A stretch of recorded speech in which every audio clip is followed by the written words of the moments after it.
For this model, we're going to look at how to multiply whole numbers and decimals. So I've chosen a different kind of grid paper, one where we've actually zoomed out, and so that each one of these black lined squares represents 1 unit. So you can see there are 4 units across and 5 units down. Each one of these strips is going to represent a tenth, and each one of these little squares is going to represent a hundredth.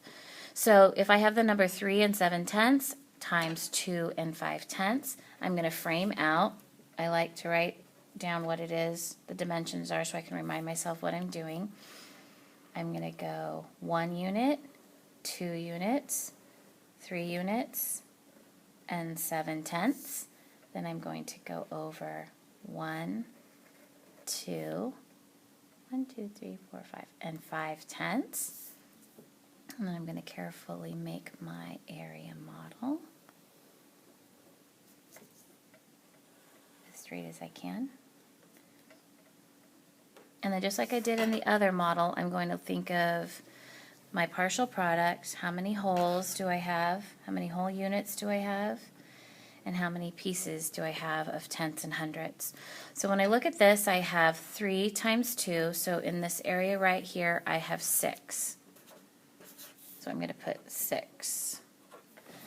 When I look at this piece right here, I know that this is 7/10, and that goes over 2 times, so I can think 7/10, 7/10, 7 plus 7/10 is 14, but it's not 14/10. Well, I guess it is 14/10, but it's really, oops, mistake, 1 and 4/10 if you were to add it. And then this is 5/10. 5/10, 5/10, that's 15. So that makes 1 whole and 5/10. And then this right here, my hundreds area, I know is 7 by 5, so that's 35 hundredths. So I'm going to write decimal 35 hundredths and put that here. And then to make things easy to add, oops, I shouldn't have done that. I'm going to just fill these in with 0 so we can have columns. Pretend that's not there. So I have 5. 4 plus 5 is 9, plus 3 is 12. Bring my decimal down, carry my 1. 6, 7, 8, 9, 9 and 25 hundredths. And I can check that with my standard algorithm by saying 3/7 times 2/5. 5 times 7 is 35. Put my 5 down, carry my 3. 5 times 3 is 15, plus 3 is 18. Put my placeholder down. 2 times 7 is 14.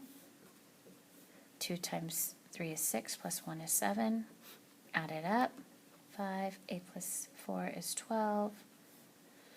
1 plus 7 is 9, so I have 9.25, and I tell the kids, once again, when you're adding decimals, you button the coat or the shirt. When you're multiplying decimals, you think about how many total places after the decimal there are in the whole problem. So there's 1, 2, so I'm going to start back here, and I'm going to make sure there's 2 numbers after my decimal, 1, 2, and my answers match.